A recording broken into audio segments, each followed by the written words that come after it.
Erin, welcome to the Leaders Lab.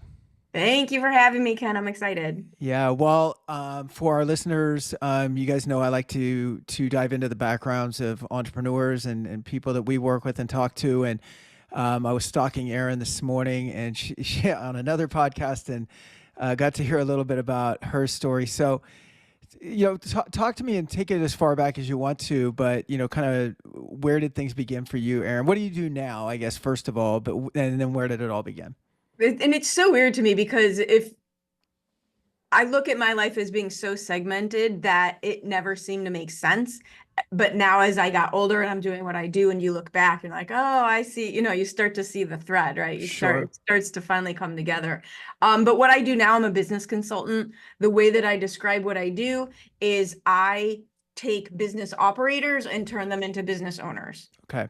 Right? People who are mired in their business, they're out of hours in the day, they're out of days in the week, but they want more in their from their business. We figure out how to do that. So that's what I do in a nutshell. Okay, got it. And what was the backstory? Like, where did this girl from Chicago? How did all of that get going? I always laugh because people are like, how did you get in this business? I'm like, kicking and screaming. It Yeah. wasn't the plan. But there was no plan. One of the things that always amazes me is when I see people who are like, oh, I knew what I wanted to do since I was 10 years old. And then they go and they do it.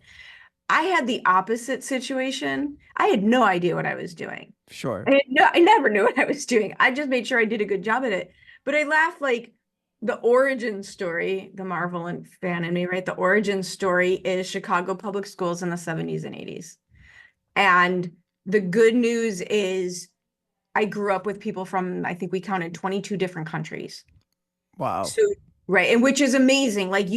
Nobody had that then. That Right. wasn't the norm then. But I grew up during immigration waves in Chicago. Nobody spoke English and nobody had any money. So you're all just trying to make it, right? You're all just trying to survive. You're all your kids. You're all just trying to have fun. Um, and what I learned was that people are just people and you can find ways to communicate. Right. That's the positive, right? The negative side was, I lovingly call it, I was a professional juvenile delinquent. And Okay. I use the word professional because I made money at it, right? So luckily there was no social media. Luckily there was no camera phones. And luckily back in the day, the police did not used to arrest girls. So it is what it is, right? So So what was it? Like stealing stuff, drugs, like what that are was, all of it? it was mostly drugs. Yeah. Okay. It was mostly drugs. Cool. And at the same time, and this is where it's so weird. At the same time, I've had a steady job since I was 13 years old. And good jobs. Like I worked at a pharmacy Right. where I was filling prescriptions and I was in charge of the money. And there was no stealing. And there was I learned how to run a business by the time I was like 15 years old. So it was almost like this alter ego that you had Right. after hours. Yeah. And I wasn't the only one. I mean, I used to have friends that we would make fun of because in school they're dealing drugs or gangs. There's a lot of gang activity, a lot of fighting. And so in school they're dealing drugs and in school they're fighting with gangs, but then they're turning people in from stealing food from the supermarket they work at. Right. It doesn't sound like it goes together, right? Right. But at the time it made sense. It did. It made sense. But I think the difference between, and we had drive-by shootings. I mean, it was kind of crazy. The school that I went to, they're right on busy streets. It's not like in the suburbs where you have these high schools with these football fields. Sure. We got off the city bus and you walked right in the door. And we couldn't even, there were months out of the year once the weather changed that we wouldn't go out the front door of the school because of the drive-by shootings. So we'd Wow. just go out the back of this, right? I mean, our principal got stabbed. I went to more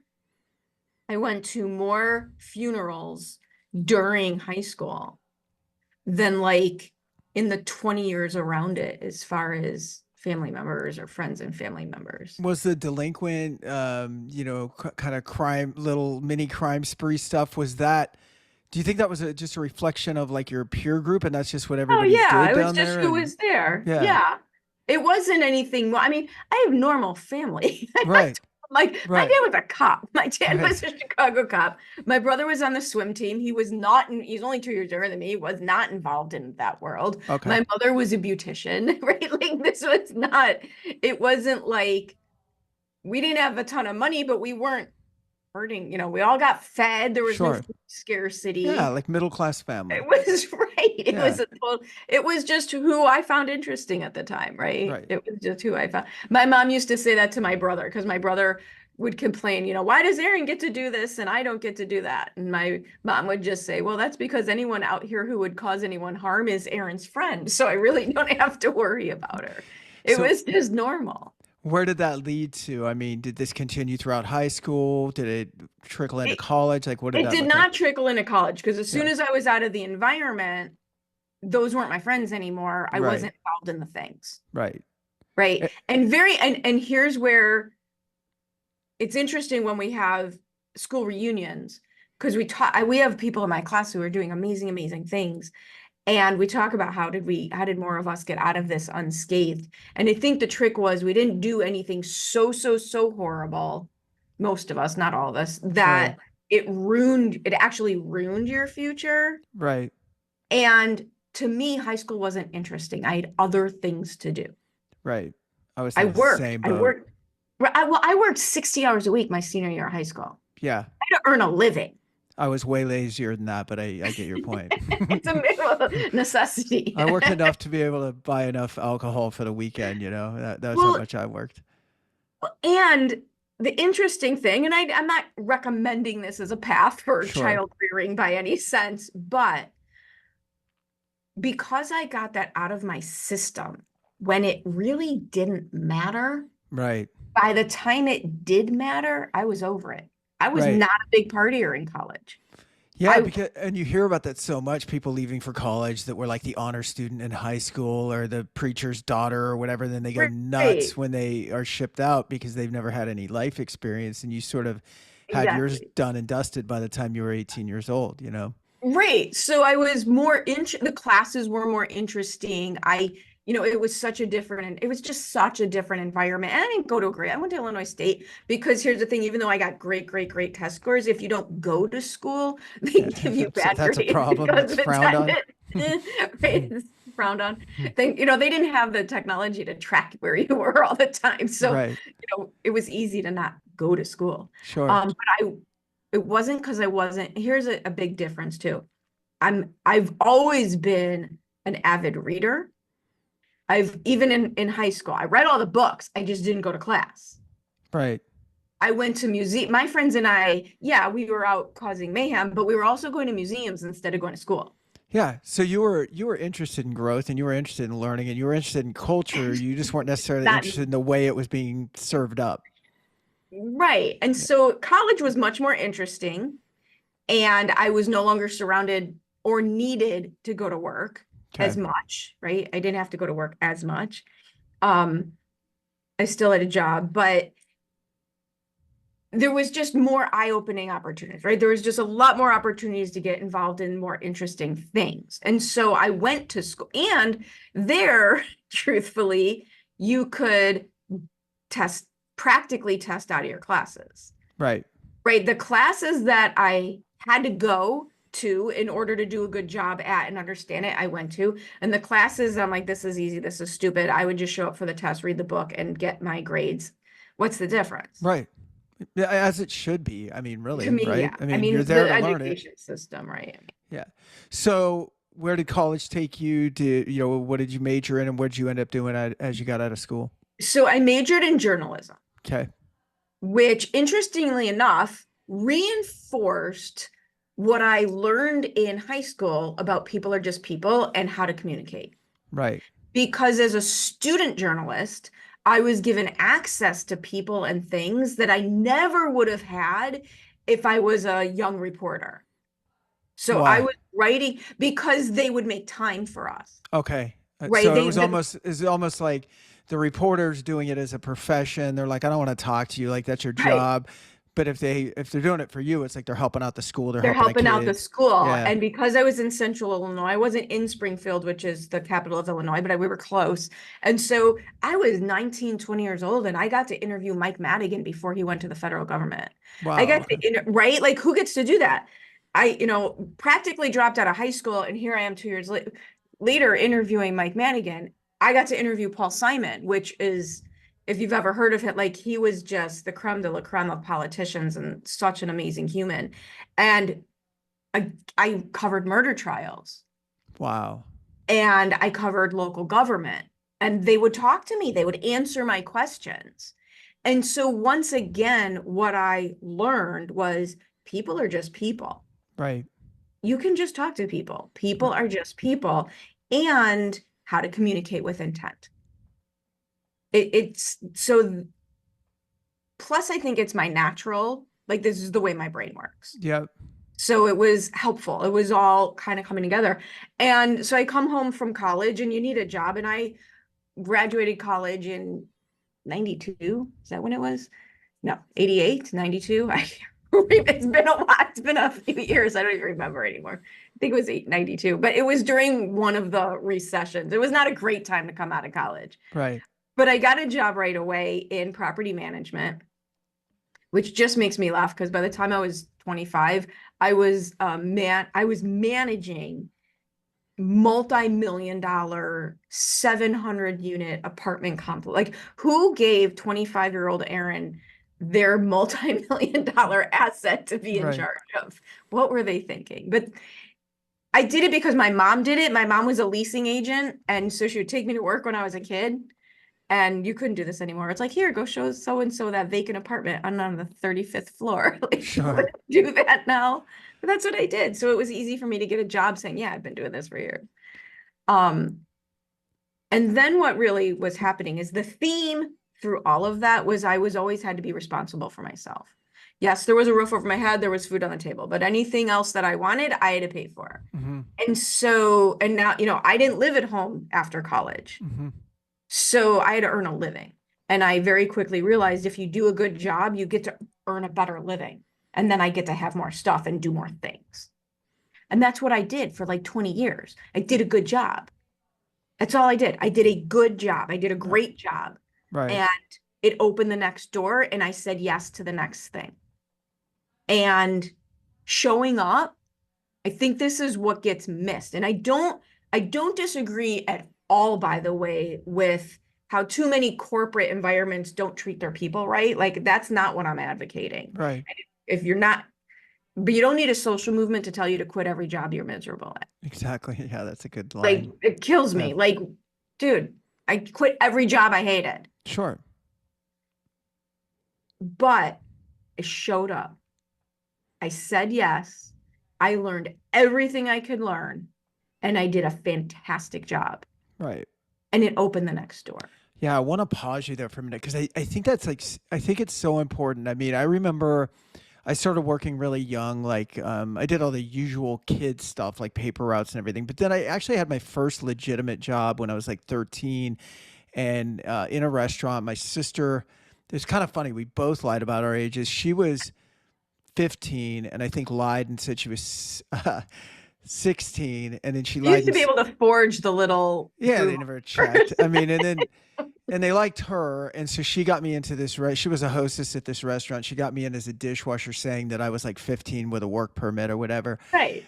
And I started working there, and so it's a dishwashing job, and literally in one of those restaurants that's really nice and really old school, where there's actually different levels of dishwashers. So like when you start, you're on pans. I'm not kidding. Like there's a hierarchy. True. Oh, been there. Yeah. I worked at a hot dog stand. Yeah. I totally get it. So I'm the guy scrubbing the greasy pans or whatever. But I did learn right away that no matter how much I liked or didn't like something, showing up was massive because there's no opportunity if you're not showing up. Plus, it's no fun. It's like, okay, I'm just going to do this really well. And if I'm not respected here, compensated here, taken care of here, then I'll just leave, like you're saying, and do something else. I don't need anyone else to tell me, and I don't need to whine and cry about it. I can just move on. Maybe this job is better for someone else. And in that restaurant environment, by the time I was 15, I was in my second restaurant, and they didn't know how old I was either. I think they might have had an idea after a while, but they had me running the restaurant sometimes, at 15 years old, and it was a pretty busy place. And because I was always there. So it'd be like, I looked at, how some people hate it when someone else calls in and you get the call to come in. I looked at that as an opportunity to show up because it doesn't happen often. What are they going to call you? Like once every couple of months? And I'd be like, I'm not really doing anything that important today. I can save the day. I can be the hero, right? And through that becomes so much opportunity.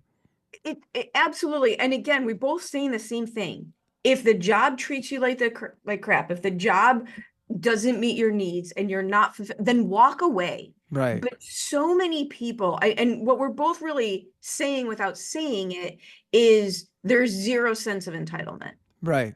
I have zero sense of entitlement about any of this. Right. And I never did. Right. And I think it was because of who like, I grew up with people who were refugees, who were Right. chased out of their countries. They had nothing. Right. I had a nice house and a dog. Right. What? I had no room to complain. No, our problems look so minimal in perspective to the rest of the Right. world. I mean, there's a analogy that I've heard Tony Robbins use that by being at a seminar, like a self-help seminar in the United States, where you've got, a couple thousand people, you're already in the top 2% in the world just for being in that room. No matter Just for the like if you're seminar the even happening. yeah, Like, like if you're in the lowest rung of the people in that room in your own mind, because we're all so self-critical and oh, there's people here better than me or whatever. But it's like, no, just to be in the room, you're in the top 2%.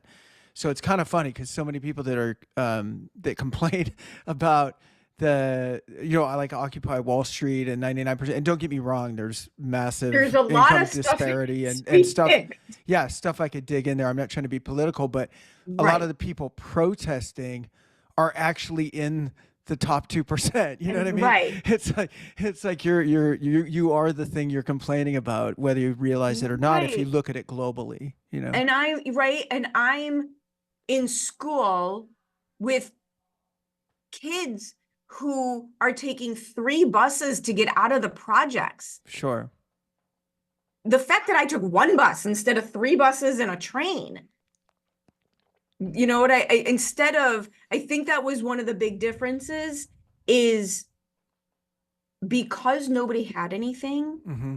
we there was none of the clicks or the looking down at people for having less because nobody had any. There was 2 rich kids in our school. Sure. That was it, two. And it's so funny because we now openly make fun of them at the reunions and they make fun of themselves too. Yeah. Like they totally know. Like that What's was not funny our is in that environment, it probably flips it to where the rich kids are probably trying to play it down a little bit. Like, we don't really have that much we don't have money. It's anything. fine. Nobody have No, anything. mom, I don't need that great of a car. I can drive this beater. It's just gonna get bashed in and stolen anyway. Yeah. So in Right. your career, this attitude opens up doors, projects propels your career, I'm sure. Oh Um, yeah.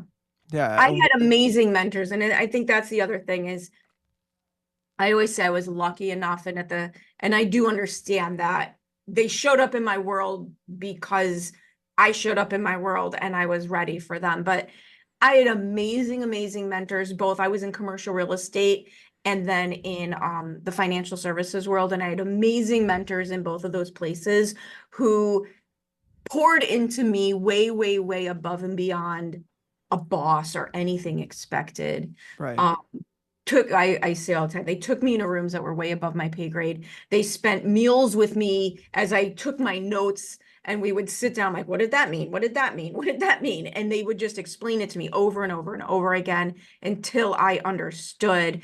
And I think people want to do that for other people, but Yes. they want to be appreciated for doing it, or they want to know um it's falling on people who are grateful for it and are excited about it, Yes. not out of an obligation or and to this day, when I with my clients, the ones that I have the hardest time with, and I have all the empathy in the world because I know like we are especially as entrepreneurs, you are up against neuroscience, you are up against your brain to make this Sure. happen, the Sure. way it works, the way it thinks. But the people who have an excuse or a reason or an explanation every time you turn around for why they didn't do the thing, Yeah. I have a really hard time with because I've just spent my formative years immersed with people who you can't even imagine. Right. Can't even imagine what they did. And could you, I mean, I don't, and that's where I watch and I try to understand that the media shows skewed sides, but and not everybody's like this. But the idea that you could look at a group of people who have been through hardships and done something more brave than you will ever even imagine, a Right. heart rate, and we look down on that person, Yeah. like they're before the grace, like No, it's kind of funny because I think slightly off subject, but related to what you're saying. I remember. I'll tell you a quick story. So my wife and I were down in Mexico. This is back in my drinking days, which I don't do anymore. Maybe this is one of the stories that drove me to not doing it anymore. But anyway, we were down at this beach, really cool beach. We'd been there many times before. We knew some of the vendors and folks that were kind of local and ran the place, and they were super cool, and it felt very, I don't know, homey. It was a cool mhm, place. And so we typically hang out down there too long, drink too much, and we did that day. And it's about 30 minutes outside of maybe 40 minutes outside of Puerto Vallarta. So we mhm. catch a cab back into Puerto Vallarta, and as we're rolling into town, there's like gridlock with cabs. It's just all cabs, yellow cabs. And I'm like, just let us off here because we were going like one block up. As soon as we get into the restaurant, in my little bit of buzziness haze, I realized that I left. We had a brand new camera, and inside the camera bag, I mean, every small possession that was worth anything in my life happened to be in that camera bag. My Good job. my my I think I still had my wallet, but I had I had a Rolex watch in that thing. That was the biggest thing that was in there. A Rolex watch, had the camera, which was brand new, had something else, maybe an iPod or something. And I'm like, well, we're screwed. And my wife's like, why? And I said, well, if I mean that is equivalent to about a year's annual pay down here. And I'm not saying that everybody's a thief, certainly, but if I had to choose between handing this case back to a tourist or supporting my family for a year, and they left it, I didn't take it, I'd Right. probably strongly consider hanging on to it, right? And some guy overheard us talking, local guy, and he said, "Hey, I know it sounds crazy down here, but do you mind if I give you some advice or jump in?" I'm like, "Yeah, please." He said, "I know it seems like really disorganized, but if you were picked up down there, here's the way that the system runs with cabs. There's about a 50-50 chance that if you picked you up there because it's remote, like that's his home station." He said, "These guys are really honest." And I said, "I didn't mean to apply that they weren't. I'm just telling you what I would do. Maybe I'm not that honest." Maybe that's the problem. And he said, "Well, go down there, and I would recommend going down there based on what you said you left." And so we took another cab. We go down there, and I sit there, and within a half an hour, the guy pulls up, holding my case out the window with a giant smile on his face, like he was looking for us. Like he was really happy that he found us. And we, of course, gave him some money and thanked him, and took another ride back into town. But I don't think people know what they would do when you're talking about people like from the city, from the projects, wherever they're from. Not claiming that I know that world at all, but what I'm saying is we never know what we would do, especially when we're a kid and our brains aren't fully developed, Right. until we've been in a situation where you actually have to do something to like feed your child or whatever. Right. Oh, and it's so funny. I had the exact same experience in Puerto Vallarta, Yep. except the thing that I left was a pair of sunglasses, right? Just a cheap pair of sunglasses. That driver came all the way back to my hotel to give them to me. Wow. So Like, so cool. it's right. Like, Yeah. And it's just, people, you can find good people everywhere, but yeah, I, well, and I, I do think the judgment of what people are doing based on you base it on your model. We all base everything on our model of the world, right? Well, I would never. It's like, well, you've never had to, you've never right? had to, and Yeah. we don't. Well, so I used to box, right? Yeah. We used to say same thing in the gym because I would see amazing people they were great at the drills. They couldn't spar because as soon as they got hit, their body just stopped. Yeah. I And used to, what is that Mike Tyson, like everyone has a plan until you get punched in the face, right? yeah, yeah. You just don't know. And I also think that there's so much fear. And this is where I try to go back and have empathy. There's just so much fear and what that fear makes people say or do. Yeah. And right. And what would you say or do if you weren't afraid? Right.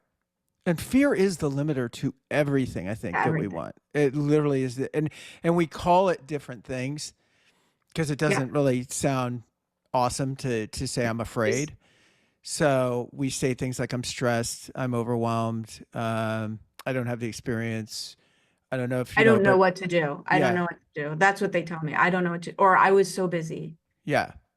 Yeah, and so when people are getting into, and I know exactly what you mean. Let's go back to the mentoring talk real quick. So we do talk about mentoring a lot on here, and I think that most, if not, well, I think all authentic leaders, people that are in it for the right reasons, love to help other leaders that are coming up. They I absolutely do, agree. or even prospective leaders, promising leaders.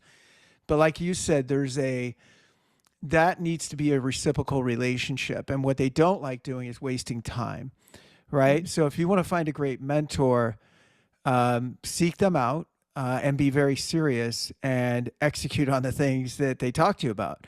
And everybody I've ever worked with that I've done in kind of a pro bono way, or in the framework of what we're talking about, I mean, I'll stick around for them for the rest of their lives if I can be of service, if because it serves me, it fills me up Right. to see them doing well, and it doesn't have to be a paid business relationship. It could be any No, I mean, to relationship. this day, there was a girl who worked for me in my last business.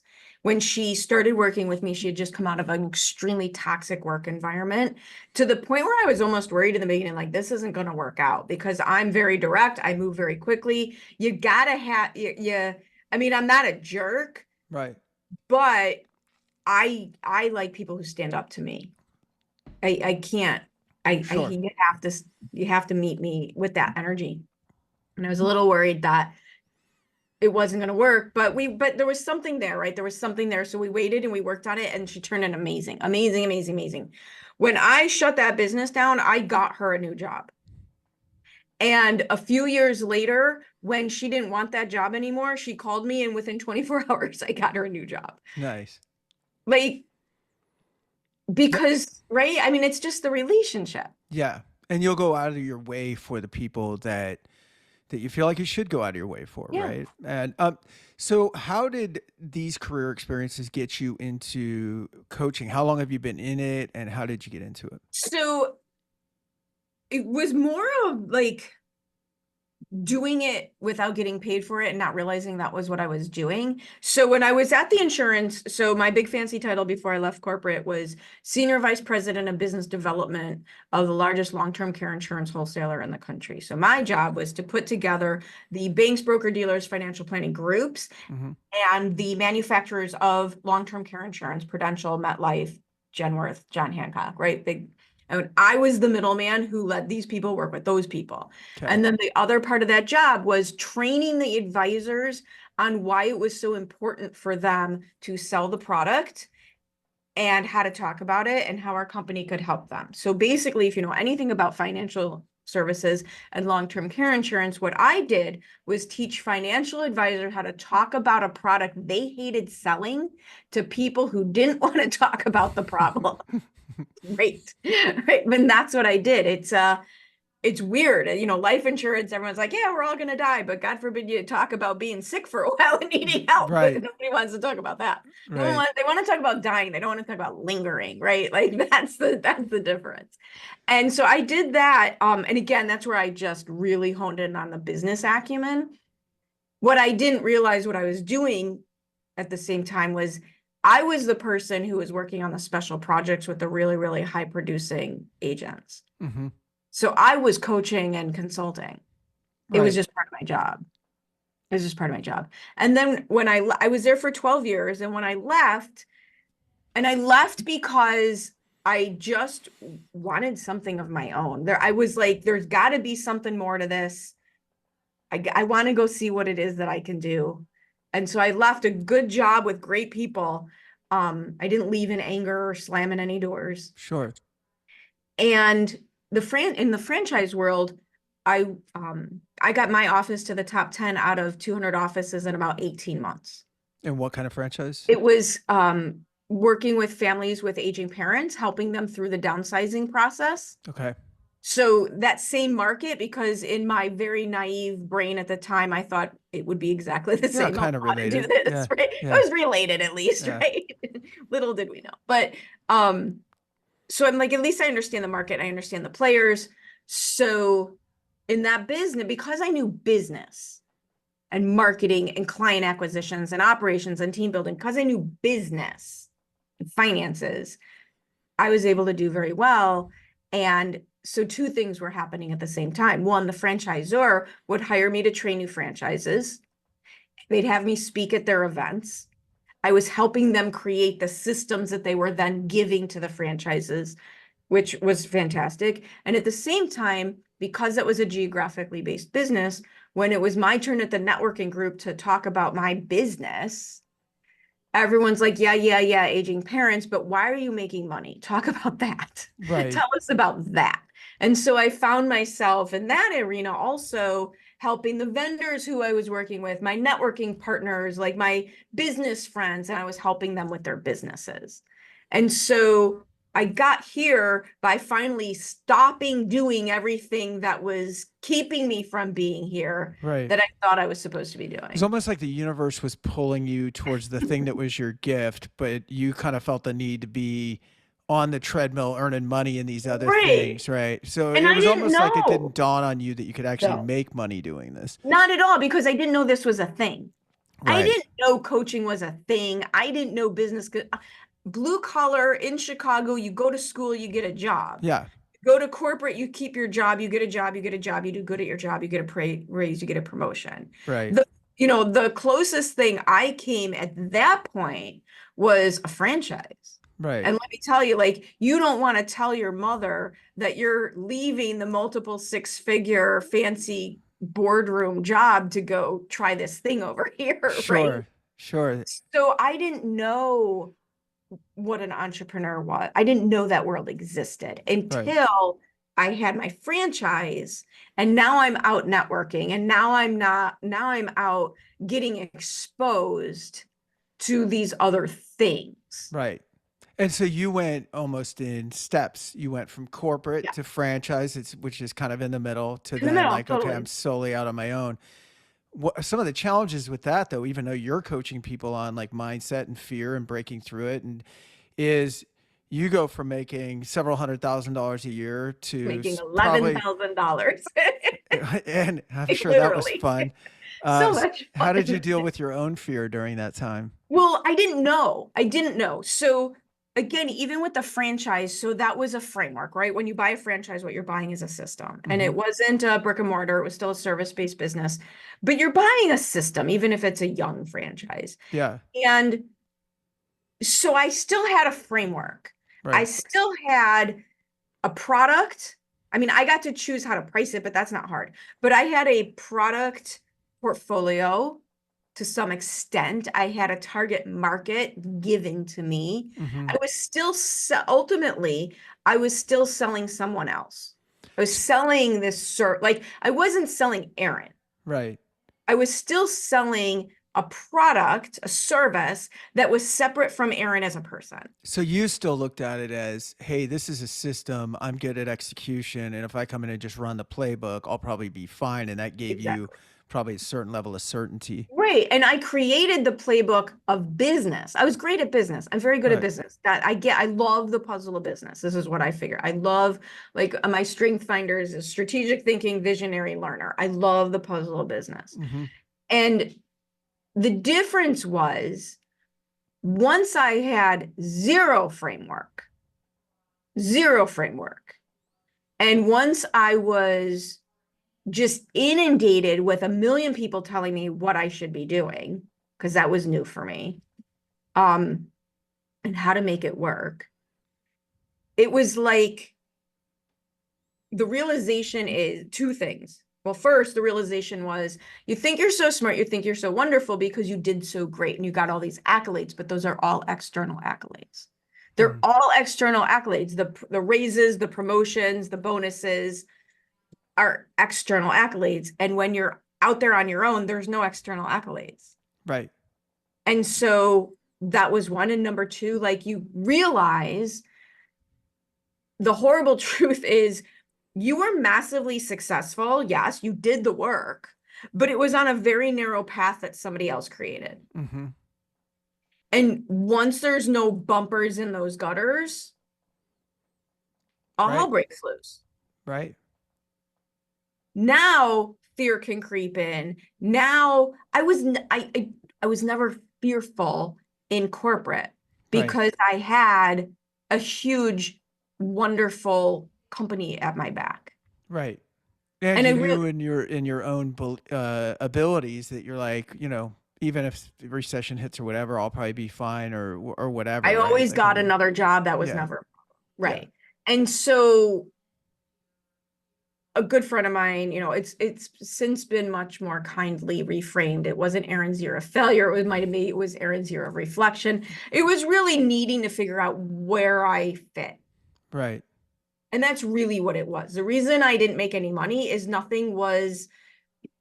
the alignment was off. What I Right. was trying to sell was bad. What my logo and branding was way bad. Like it was all the things I thought I was supposed to do because I didn't know what I wanted to do. How'd you break out of it? Making $11,000 is a Yeah. really How'd good you get to 12? motivator. Right? You're like, I had 50% growth the next year and made 16,500. $60,000. Right? Because by the way, $11,000 gross is not a positive net number. Your Right? AGI is like minus 15. It's not, this is not good. So here's what happened. I finally got so annoyed. I love to say, that we're all motivated by rainbows and puppies and unicorns and no, we're motivated by when we're sick of our own crap and we just can't take it anymore. Mm-hmm. And I knew what I was doing wasn't working. Yeah. I didn't know what would work, but I knew what I was doing wasn't working. And so in sometime that summer, I went to an event. I went to an event about money mindset because clearly there was a problem with my mindset because there was zero money, right? And this was my first introduction. Like, I had started to read things like You're a Badass at Making Money. Like, I had started to step into the whole how you're thinking, not what you're doing paradigm. Mm-hmm. But I didn't quite get it because, again, blue collar, just work harder. Right? That was my Grind it out. Grind it out. Yeah. Midwest work ethic. Even as a juvenile delinquent, I work 60 hours a week, right? Yeah, you're almost like ambitious. I'm going to sell some drugs on the side just as a secondary income. I got a side hustle, right? Yeah, that's it. I had multiple streams of income before it was a thing, right? But so I knew what I was doing wasn't working. Now it's time to think about, all right, let's go to this thing. And so I'm at this event. There's like 20 people in this event. And there's a woman sitting in front of me. And as the guy is teaching his things about what you're thinking and how your emotions lead your thought, the beliefs and the thoughts and how this all comes into play, it was very interesting. And I didn't understand any of it. Like, I just didn't understand it. And I noticed the one in front of me was understanding it a lot better than I was. So as the gentleman leading the event would walk around and answer questions while we were doing these exercises, I would find myself asking her questions. And it turned out that she was working directly with this man. And I met her during a year. She took her business from $170,000 to $700,000. So I met her during her immersion in this topic and her leap forward. And so the following year, I started working with her. And I spent 3 years massively immersed in mindset work. And how does the brain work? And how are my thoughts leading my behaviors? And how does fear manifest? And how, like, I immersed myself in learning universal law, like all of this stuff. Right.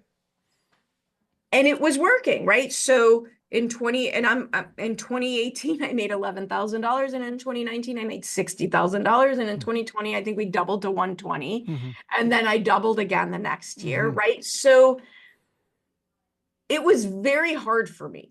It was very, very hard for me with my background to realize it wasn't what I was doing, it was how I was thinking that was Right. creating a barrier. Yeah. Tell me if this resonates with you, because I went through something I think very similar. We, grew up very blue collar, had to work my jobs as we talked about. Never got a dime after, didn't get a lot when I was a kid, but certainly when I was 18, wasn't getting anything. And so no one was there to save you. You got to pay your own bills. No one in our family had really made what I would consider, a lot of money. But again, dad put food on the table and all that. But I'm Right. just saying, like, nobody was living in the lap of luxury.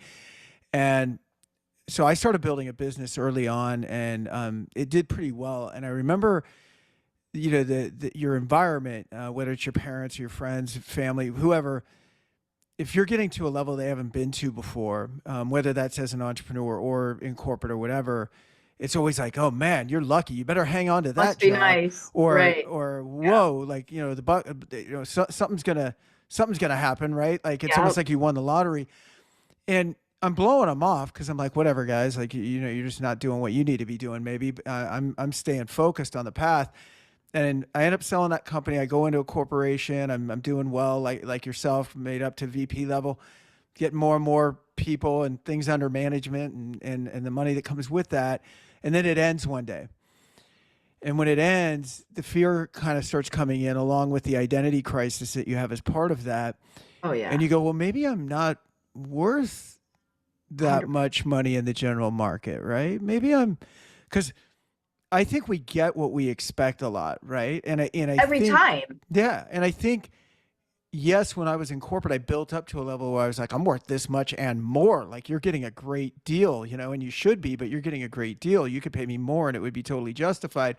But then all of a sudden, I'm on my own, and I'm questioning that a lot, and all of a sudden that thermostat drops Yeah. and goes, well, maybe you're not worth 500,000 a year. Maybe you're worth 100 grand a year. Maybe you're worth 11,000 a year, whatever it is. And it's almost like you got to get through all that old rewiring. And I think it goes all the way back to when we were adolescents. It goes all the way back And to it how we never were. goes away. Right. No, it's And I something you think, dance with. You don't, squash it out. right, I've had to remove the idea that I can fix my calendar, fix my mindset, fix my marketing. None of this stuff ever gets fixed, because as soon as you use that kind of language, it implies that one It's day broken. you won't have, well, what, right? It Yeah. implies A, that it's broken. Yeah. Great way to view it, right? And then it also implies that one day there's going to be this magical moment where you don't have to pay attention to it anymore. And Right. as soon as you take your eye off the ball, it's going to get you again. And the way that I describe it is you have to fall in love with the work. Yeah. But so I'm really big, like the visual I use all the time is bumpers in my gutters, You mean because fall in love, not to interrupt, but you mean fall in love with the work of personal development, of of working on personal yourself. development Yeah. of your, all of it, of Yeah. personal development of your health, of Yeah. your business, Yep. all of it. Yeah. I'm with Fall you. in love with the journey, however, like, because that's what it is. Yeah. The puzzle never gets fixed, Yeah. because as soon as you figure something out, I promise you they'll change the algorithm. Yeah. I had a friend that said something like, and he just said it kind of off the cuff, but it stuck with me, where we were talking about this exact subject, and we were talking about how you're never done. You're just Never going to done. different levels, and it's almost like you're on a spiral staircase, right? And it's Yeah. like, oh, here I am. Yes, the stuff that you did already counts, right? You learned it, you grew, whatever, but you never stop. And guess what?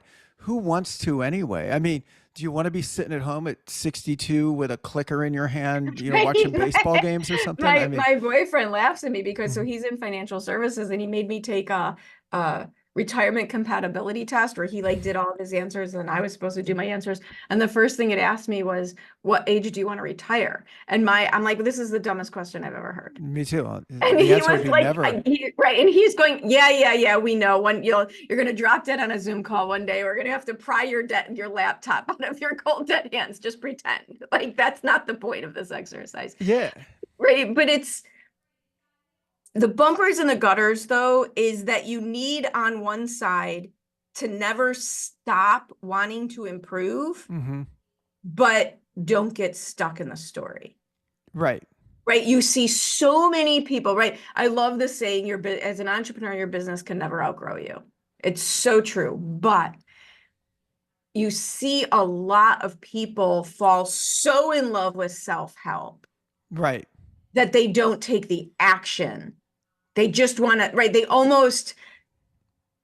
almost a self-fulfilling prophecy where they create more problems. It Like becomes to a me, it becomes a noble distraction. right. You know what I Or an mean? excuse to not make money, an Yeah, excuse to exactly. not do the thing. And Exactly. that's where my directness about it, I said, I am street level mindset.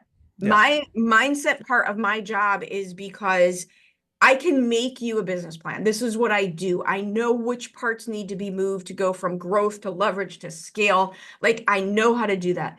The plan doesn't matter if you can't do the plan. Exactly. No. That's all it is. Like, what do you need to do in this moment? Understanding that this is neuroscience, understanding how our brains work and what we need to do instead so that you can take the action you want to take. Yeah. I'm with you. I'm with you 100%. And I also feel like, and I even got caught in this where post corporate business isn't going that well. I get involved in my own personal development, and then that leads to me getting into personal development and leadership and working at Mm-hmm. seminars and things like that.